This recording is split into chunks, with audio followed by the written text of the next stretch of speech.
নমস্কার, কেমন আছেন সবাই? হালকা বাস্তব ইউটিউব চ্যানেলের সকলকে স্বাগত জানাই। আজ আমি আপনাদের দেখাবো লেকটাউন শ্রীভূমির পূজা প্যান্ডেল, তাই বেশি দেরি না করে চলুন শ্রীভূমি।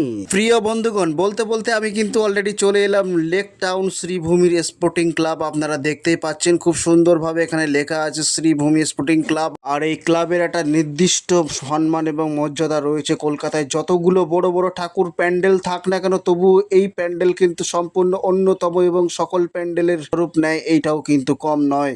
আপনারা যারা এখনো কর্মক্ষেত্রে ছুটি পাননি কিংবা বহু দূর দূর থেকে দেখছেন, আসার প্ল্যানিং করছেন, আপনাদের জন্য এই ভিডিওটা আমি তুলে ধরলাম। আপনারা দেখতে থাকুন। প্রথম যখন শ্রীভূমি স্পোর্টিংয়ে ঢুকবেন তখনই কিন্তু এরকম একটা দৃশ্য দেখতে পাবেন। হলো আমাদের দেশের গর্ব এবং আমাদের দেশনায়ক। আপনারা নাম জানলে অবশ্যই কমেন্ট বক্সে জানাবেন, আমি আপনাদের কমেন্টের উত্তর দেবো। এবং মনে রাখবেন, আপনি দেখছেন হালকা বাস্তব ইউটিউব চ্যানেল, তাই সাবস্ক্রাইব করে পাশে থাকবেন। ভিডিওটি ভালো লাগলে অবশ্যই লাইক, কমেন্ট ও শেয়ার করতে ভুলবেন না। চলুন তাহলে দেখে নেওয়া যাক ধীরে ধীরে কি উপহার দিতে চলেছে শ্রীভূমি স্পোর্টিং ক্লাব আমাদের জন্য এবছর 2024 সালের নতুন কি প্যান্ডেল আমাদেরকে উপহার দিচ্ছেন মাননীয় দমকল মন্ত্রী সুজিত বোস। ওটা কিন্তু ওনার এলাকা, তাই ধীরে ধীরে দাদার এলাকায় প্রবেশ করতে করতে গুটি গুটি পায়ে হাঁটতে হাঁটতে চলে গেলাম ঠিক প্যান্ডেলের ঠিক অন্তিম পর্যায়ে। দেখুন এবার প্যান্ডেল শ্বেতবর্ণ, এই প্যান্ডেল কত সুন্দর দেখতে। দেখুন কারুকার্য এখনো চলছে আর সমস্ত মানুষের কিন্তু একটা ভিড় জমেছে। সেলফি তোলা, ইউটিউবার সমস্ত সবাই এসছে এখানে ব্লগ করার জন্য।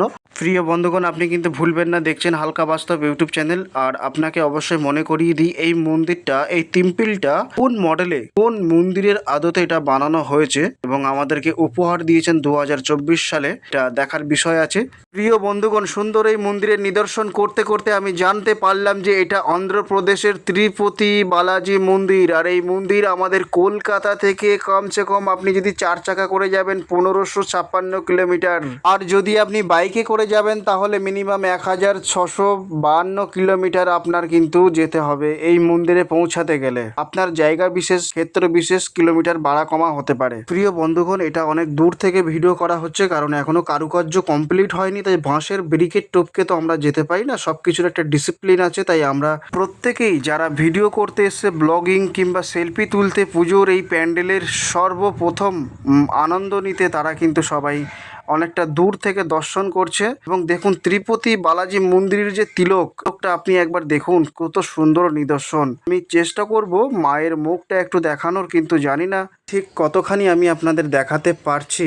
আপনারা কমেন্টে জানাবেন। আমি চেষ্টা করছি মায়ের মুখটাকে দেখানোর, কিন্তু ভেতরে কারুকার্য চলছে, এখনো কমপ্লিট হয়নি। সাজুগুজু মায়ের অনেক কিছু বাকি আছে। প্রিয় বন্ধুগণ, আমি যতটা পারলাম যথাসাধ্য চেষ্টা করলাম আপনাকে তুলে ধরার শ্রীভূমি স্পোর্টিং ক্লাবের এই পুজো মণ্ডপ। তাই আপনারা আসুন নিজের স্বচক্ষে দেখার জন্য। মা দুর্গার আশীর্বাদী হাত আপনার মাথায় থাকুক। মা দুর্গার আশীর্বাদ সর্বদাই আপনার মঙ্গল করুক। ভালো থাকুন, সুস্থ থাকুন, অন্যকে ভালো রাখুন। ধন্যবাদ।